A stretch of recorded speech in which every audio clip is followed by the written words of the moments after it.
So the war is back at peace, which means it's only a matter of time before it breaks back into another world war. Now, here's my theory that I was kind of getting at in the last video, is that the Russians just pieced out the Huns. Now, my belief is that because Austria is still at war, Austria and Hungary are still at war with the Goths, there's something here that the AI sees, I think. Either the Austrians just have too many military power, and maybe they have an advantage over the Goths, so they don't want to peace out. Maybe numbers-wise, they are stronger than just the Goths. Probably not the Greeks and the Goths.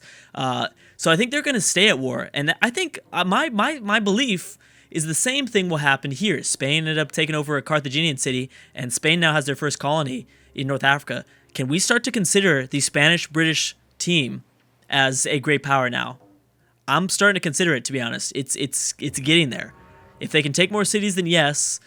It's a question mark. It's a big question mark in my head, especially because in the last video we saw how strong the British military force is. It's number one in the world right now. I'm not sure if it's going to stay like that, but right now at the moment it is.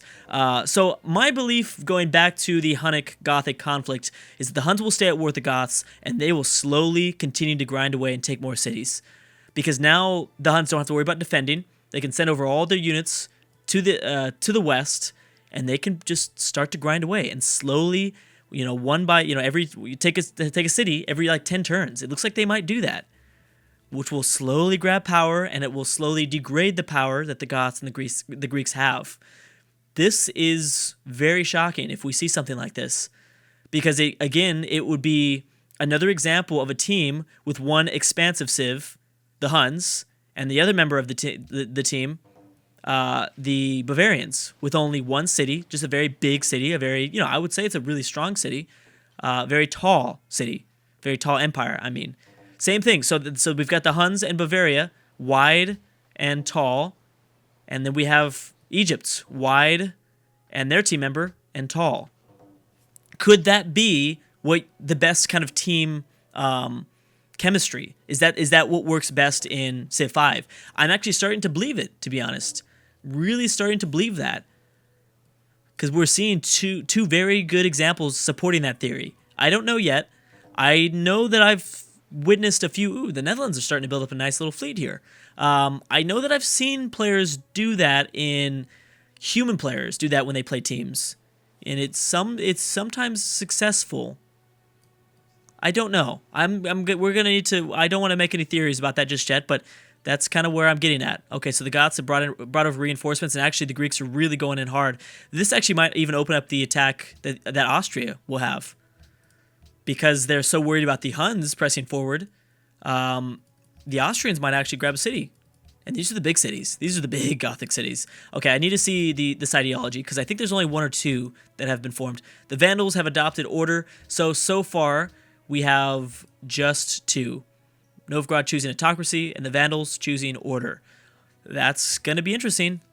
The ideologies are going to begin, and that will really, really throw the world upside down. Any sort of alliances that might be formed, or any sort of enemies that might have been announced, might completely change. It might be the opposite. So here come the Hittites, and just like I expected in the last video, the Hittites are having trouble targeting the right city. They're going after the capital, and they're going after this city. And this is a lot of rough terrain, a lot of hills, and there's a river in the way too. So that will be tough. The Hittites might end up taking a city, but I think it will damage their military power so much to the point where I think Greece will be able to roll over any sort of remaining Hittite cities. That's my theory. I don't know. Or it could be the Armenians too. The Armenians might be able to press forward.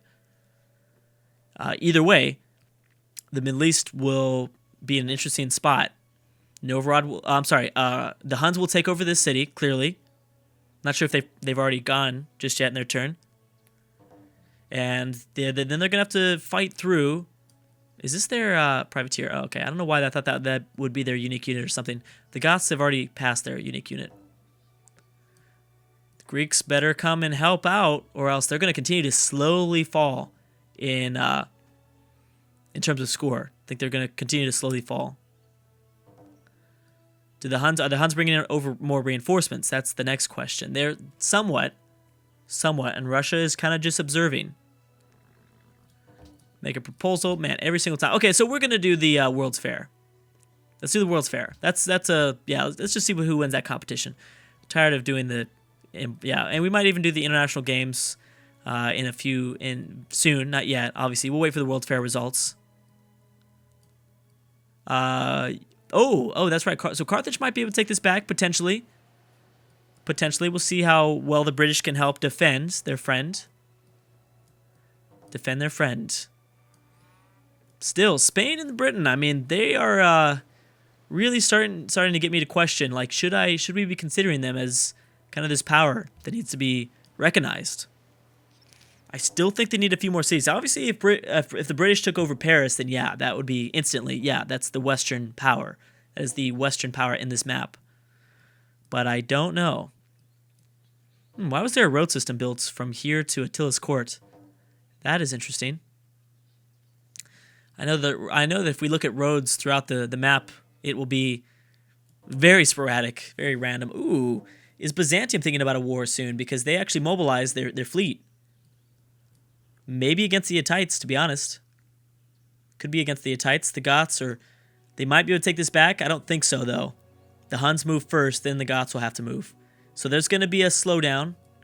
Still, this city is very open to, very, very weak, I think. Very easy if the Huns have enough military units to take over. Same thing for this city.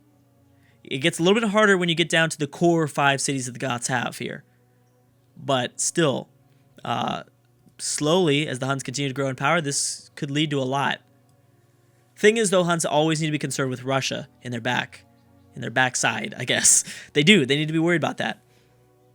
Now that they have attained this city, it's going to be much easier for the AI to, I think, calculate a kind of successful attack on a city like this, instead of these two cities being so close to each other, as well as we've got Attila's court here. That confuses the AI, I think, quite a bit.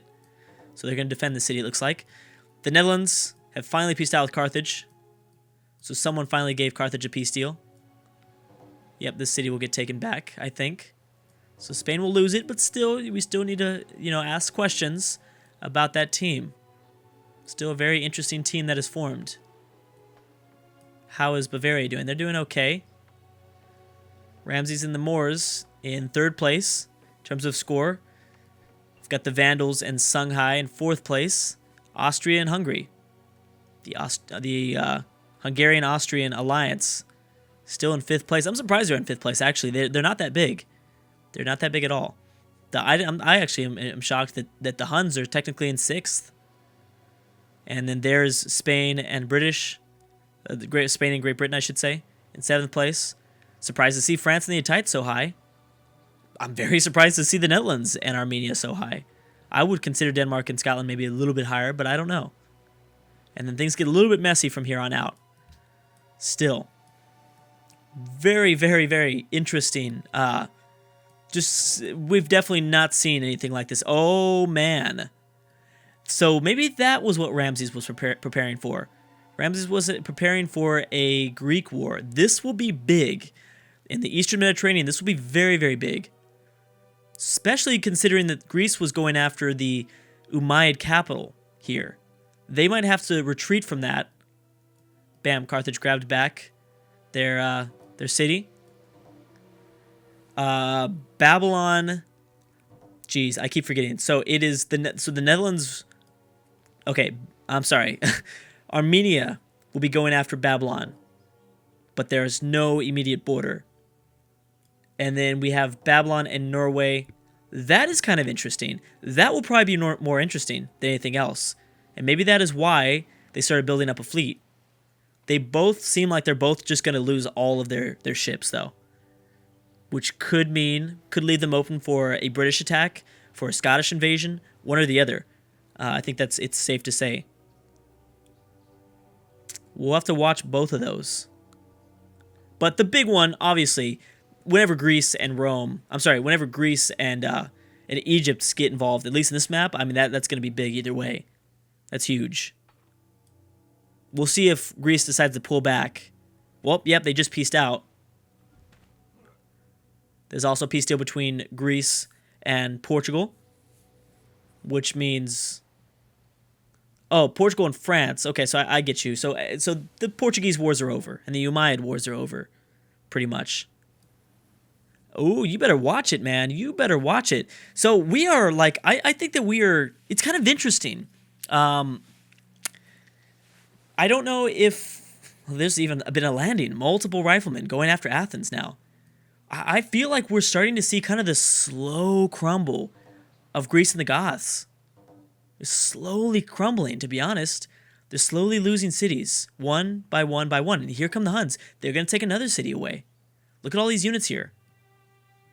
And we have Austria Hungary, once again, going on the offensive.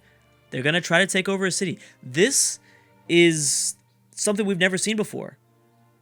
I don't know if it's going to happen. I don't know if we can, this is just a theory, but I think it's starting to be very, very clear. We're seeing a team that was clearly number one, the Greeks and the Goths. Their empire is crumbling. That is, that's shocking. That's just, there's nothing else to say about that. How's the North Sea looking?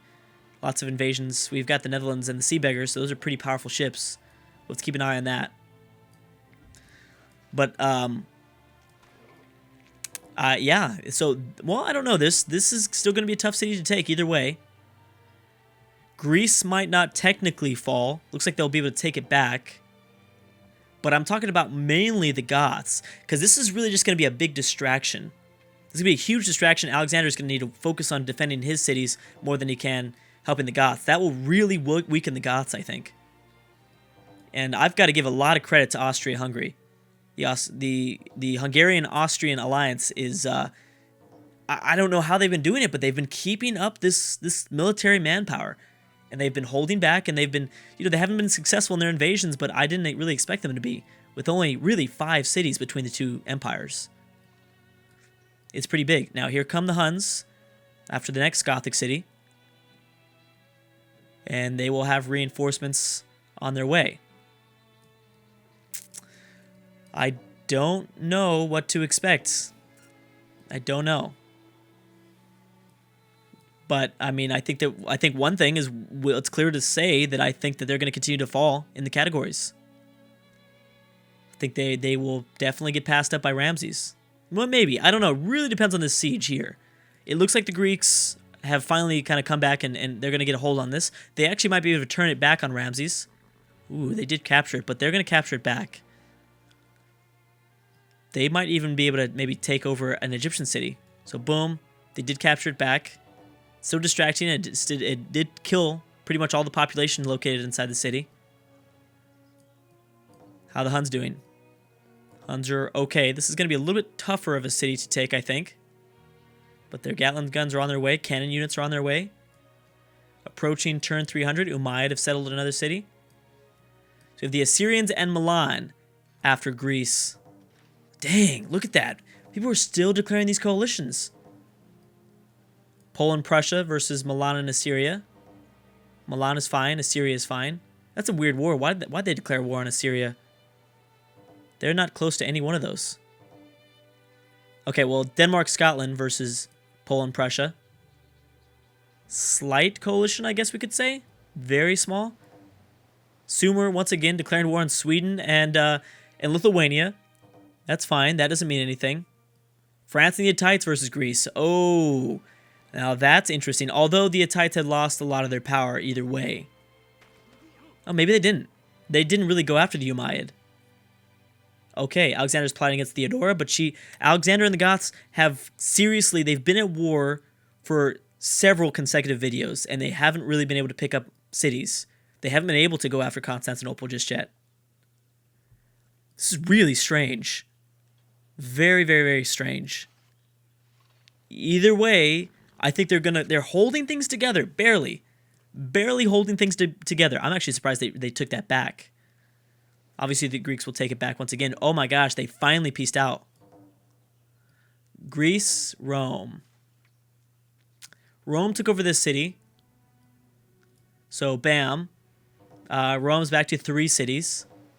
They're expanding into Carthaginian territory. Very smart move by the Italian peninsula. That's kind of what they needed to come back.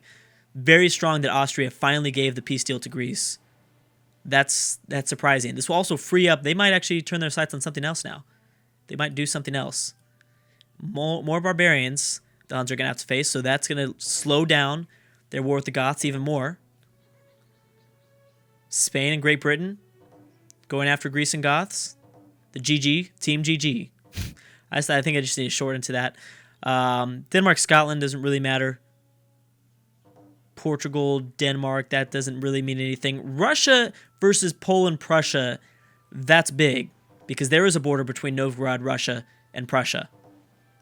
We should keep an eye on that. Definitely need to keep an eye on that. And now we even have, wow, Byzantium decides to get involved in this. Off the top of my head, I don't even remember. Who's Byzantium allied to? Because they haven't been at war at all. It's, Bohemia, which means, bam, they could attack Argos. Whoa. Okay, so you're going to be...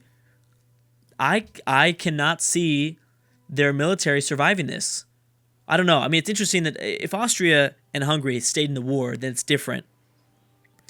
I think that... And the Huns had to kind of slow down their offensive move here because of the barbarians that popped up. So they'll have to slow down by quite a bit. Egypt will obviously be a big threat to Greece no matter what. Carthage once again going to try to take the city back.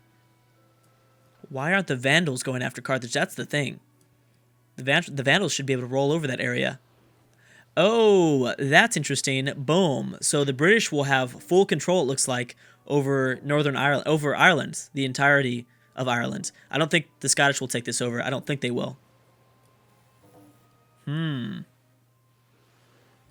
Interesting coalitions. There's a big part of the world that wants to eliminate the Greeks and the Goths. Russia didn't declare war on the Goths, did they? I thought Russia, it was just Russia versus Prussia. They did. Oh my gosh. Did I miss that? When did that get declared? Or did that just get declared or what?